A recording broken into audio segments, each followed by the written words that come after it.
Okay, picture this. August 6th, 2012. Everyone's watching the Mars Science Lab mission. It's trying to land the Curiosity rover. You've probably heard of the 7 minutes of terror. Oh, yeah? Hundreds of millions of miles away, this huge spacecraft has to do this incredibly complex landing sequence. I mean, one tiny software mistake. And it's all over. A very expensive crater. Exactly. So how did they manage it? It wasn't just luck, right? Not at all. It was down to some seriously disciplined engineering. And the big part of that was a set of coding rules they used, famously known as the power of 10. The power of 10. And that's what we're diving into today. That's our mission, yeah. Well, We're going to unpack these 10 rules. Some people call them draconian, maybe a bit harsh, but it's a strong word. it is. But we'll see why they're so strict. We want to get into their purpose, the thinking behind them, and why this kind of rigorous discipline right down at the code level is just so critical for these high-stakes projects. Like landing on Mars. Like landing on Mars. It's all about making the code super clear, easy to analyze, totally reliable. Yeah. And it helps these powerful static analysis tools do their job. Right. You know, a lot of coding guidelines out there are huge documents, maybe hundreds of pages, and honestly, often not that effective. Yeah, they gather dust. Pretty much. Yeah. But this set, just 10 rules. They're specific, they're verifiable, and they give you real measurable improvements in reliability. Especially for crucial C code, like this stuff JPL uses. It's about targeted impact. Okay, let's break them down. Rule number 1. Rule 1, keep the control flow simple. Simple control flow. So what does that mean in practice? It means no go-to statements, none. Also, no set jump or long jump constructs. Which are like super go-tos, right? Jumping between functions. Exactly. And crucially, no recursion, either direct or indirect. No recursion at all. Wow. Why? Well, the rationale is all about making the code easier to verify and just plain clearer to read. Getting rid of recursion guarantees your call graph doesn't have cycles. Ah, okay. Which is huge for static analysis tools. It lets them prove that the code execution time is bounded. You know, it won't just run forever in some recursive loop. That makes a lot of sense for safety. Okay, rule 2. Rule 2, all loops must have fixed bounds. Fixed bounds, meaning you have to be able to prove, before it even runs, what the absolute maximum number of times any loop can iterate. Precisely. No potentially infinite loops. No loops where you can't determine the upper limit statically just by looking at the code. And the reason? Preventing runaway code. That's the core of it. Combined with no recursion, this guarantees termination, or helps analyze non-termination if that's intended, which is vital for real-time systems and for static analysis. Okay, moving on. Rule 3 sounds like a big one. No dynamic memory allocation after the initialization phase. So no malloc or new once the system is up and running. Correct. This is actually pretty standard practice in a lot of safety-critical software. Why is that so important? Flexibility with memory seems useful. It seems useful, but dynamic memory allocation can be unpredictable. Think memory leaks, fragmentation, accessing memory you shouldn't.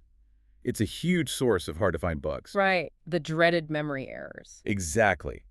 By allocating everything you need up front or statically, you eliminate those risks. It also makes it possible to calculate the maximum memory footprint, including the stack, which again helps verification, predictability over flexibility. Okay, rule 4 is about size. Keep functions short, like really short. Yeah, the guideline is roughly 60 lines, basically what fits on a single standard printed page. 60 lines. That's tiny for some functions people write. It is. The idea is that each function should represent one single, clear, understandable, and verifiable logical unit. If a function gets longer than that, it's often a sign that it's trying to do too much, that its structure isn't quite right. Makes sense. Keep it focused. Rule 5, high assertion density. Yes. A minimum of 2 assertions per function. And these assertions should check internal assumptions about the state of the program or function arguments. And they need to be side effect free. Crucially, yes. They shouldn't change the program's state. Their job is purely to check conditions. And if an assertion fails, it should trigger some kind of explicit recovery action, not just crash. So it's about building checks right into the code, defensive programming. Exactly that. It helps catch defects early, verifies preconditions, postconditions, loop invariants, basically proving the code is behaving as expected internally. Got it. Rule 6, declare data objects at the smallest possible scope. Right. No global variables unless absolutely necessary. Declare variables inside loops if that's the only place they're used. Why the focus on scope? It really supports data hiding and modularity. The less visible a piece of data is, the fewer places in the code can mess with it, which makes tracking down bugs much, much easier. It limits the blast radiuses of potential errors. Limits the blast radius. I like that. Okay, rule 7. Check return values and parameters. This sounds basic, but it's vital. If a function returns a value, especially in error code, the calling code must check it. Don't just ignore it. Seems obvious, but I guess it gets missed. All the time, even in standard libraries. And parameters passed into a function should be validated inside that function. Trust, but verify. It's critical for robust error handling and propagation. No assumptions. Makes sense. Rule 8 deals with the C preprocessor. Yeah, limit its use. It should basically only be used for including header files and defining simple, constant-like macros. So avoid the complex stuff.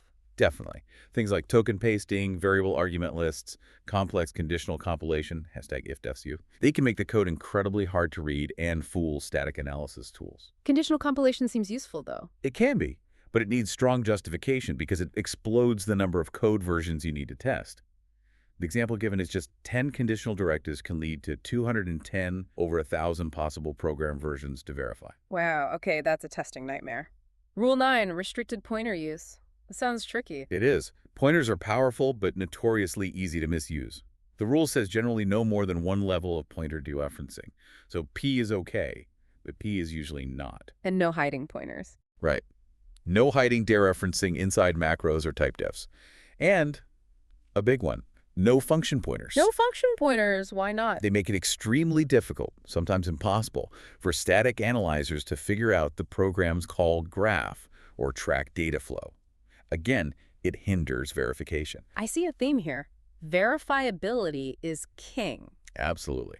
And that leads straight into the final rule, number 10. Which is? Compile with all warnings enabled at the compiler's highest warning level and fix everything until there are 0 warnings.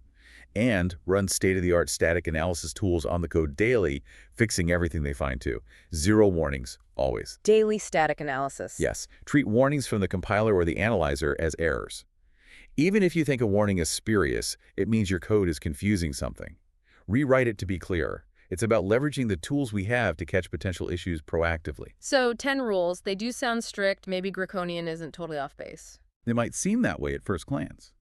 But together, these 10 verifiable rules have a huge positive impact on software reliability. They take some of the burden off the developer for proving really critical things like termination or memory safety.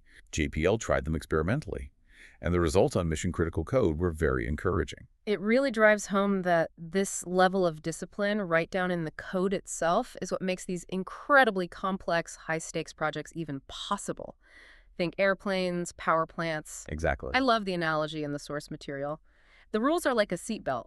Maybe a bit uncomfortable at first, but you get used to it, and pretty soon, not using them feels wrong, even unimaginable. That's a great way to put it. It becomes second nature. So it leaves us with a thought for you, listening. If this kind of strict, focused discipline enables success in systems where failure is not an option, where in your work, or maybe even your life, could applying a small set of core rules bring greater reliability and clarity? Something to think about.